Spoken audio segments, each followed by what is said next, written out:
Assalamualaikum warahmatullahi wabarakatuh.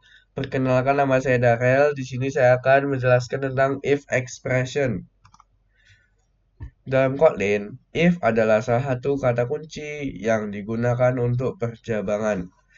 Percabangan artinya kita bisa mengeksekusi kode program tertentu ketika suatu kondisi terpenuhi. Hampir di semua bahasa pemrograman mendukung if expression. Ini adalah salah satu contoh dari if expression. Baik, saya akan menjelaskan if expression. Di sini saya akan mengetik yang ini file. Uh, ini adalah data yang kita ingin memberi kepada if expression.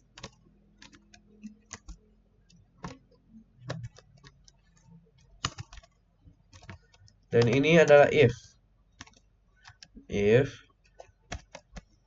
nilai ujian di atas 80. Misalkan ini KKM-nya 80.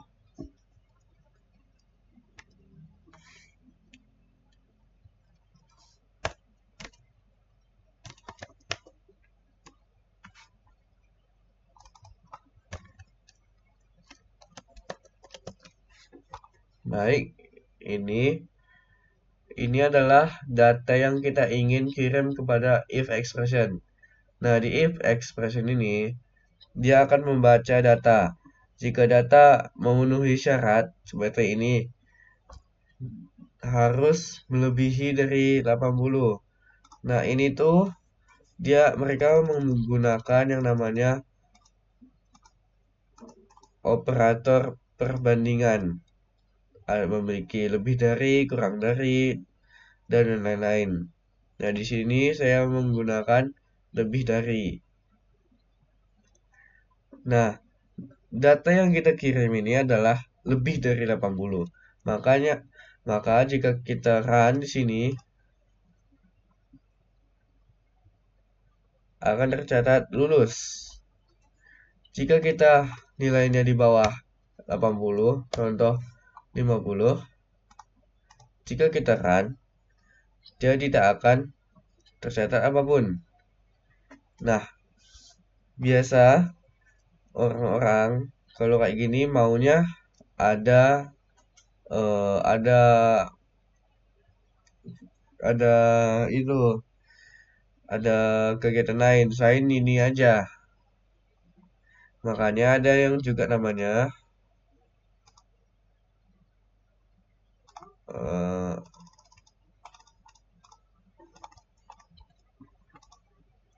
else expression. Block if akan dieksekusi ketika kondisi if bernilai true. Kadang kita ingin melakukan eksekusi program tertentu jika kondisi if bernilai false. Hal ini bisa dilakukan menggunakan else expression. Ini contohnya. Nah, di sini saya akan membuat contoh else expression. Nah, kita ketik else.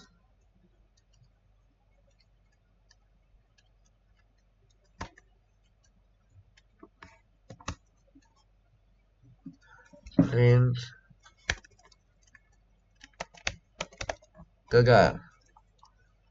Nah, di sini mengapa kita memiliki else? Karena else itu adalah sebagai kayak jika kita jika data tersebut tidak memenuhi syarat if, maka dia bakalan ke else.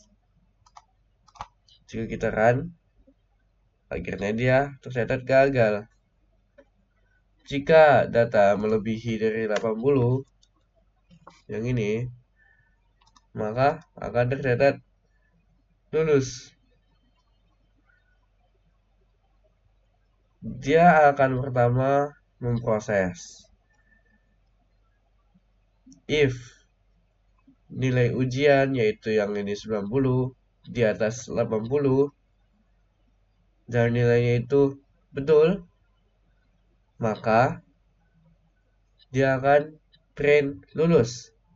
Jika nilai data tersebut di bawah 80, dia akan memproses dari if. Jika nilai ujian yaitu 50 melebihi dari 80, maka akan tercatat lulus. Selainnya else. Nah, kita tidak memenuhi isyarat ini, maka kita akan ke else. Langsung gagal.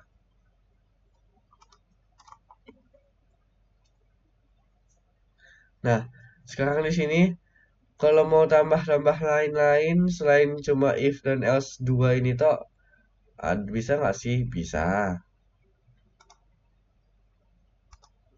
Nah, di sini ya. Else if expression. Kada dalam if. Jika butuh membuat beberapa kondisi. Kasus seperti ini di Kotlin kita bisa menggunakan else if expression. Ini salah satu contohnya. Di sini saya akan membuatlah dulu.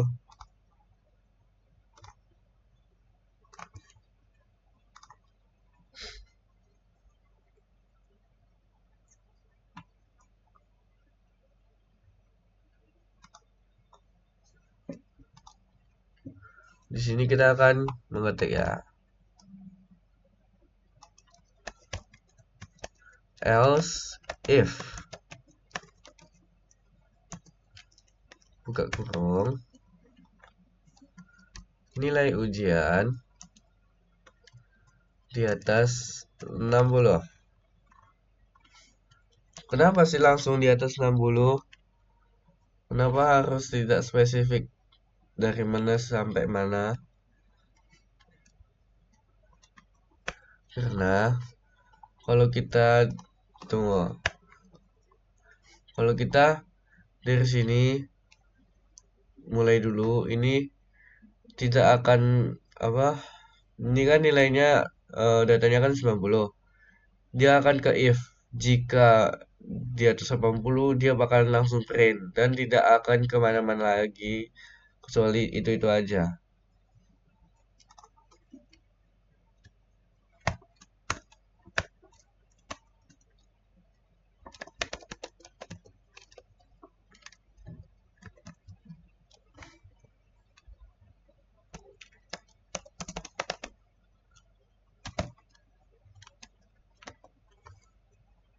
Nah, ini. Habis itu ketik lagi else.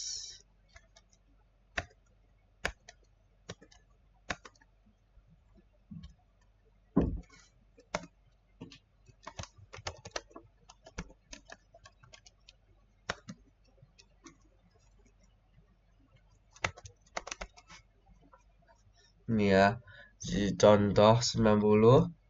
Ini kok di atas 60, bukannya kalau kayak gini bakalan terprint dua kali, yang atas dan yang bawah tengah. Tidak, dia akan diproses dulu yang dari pertama. Jika udah memenuhi syarat yang pertama, maka tidak akan melanjuti yang ke bawah-bawah lagi. Ini contohnya. Lulus. Kalau diganti ke 60, maka akan jadi gagal.